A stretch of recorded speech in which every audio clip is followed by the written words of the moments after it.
જય શ્રી કૃષ્ણ, જય દ્વારકાધીશ મિત્રો. આજે આપણે અધ્યાય 8નો 5મો શ્લોક સમજીશું.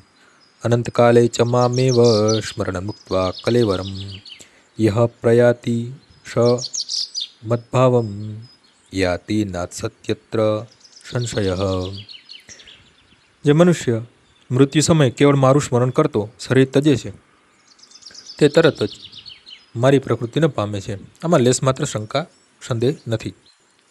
આ શ્લોકમાં કૃષ્ણ ભાવનામૃતની મહત્તા પર ભાર મૂકવામાં આવ્યો છે.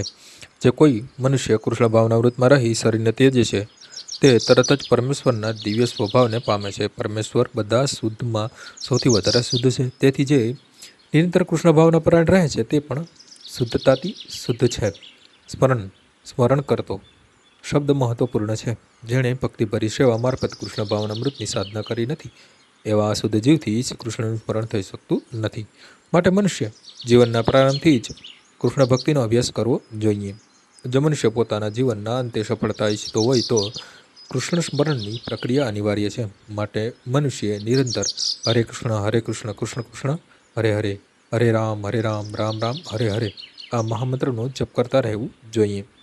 ભગવાન ચૈતન્ય ઉપદેશ આપ્યો છે કે મનુષ્યએ વૃક્ષ સમાન સહિષ્ણુ થવું જોઈએ.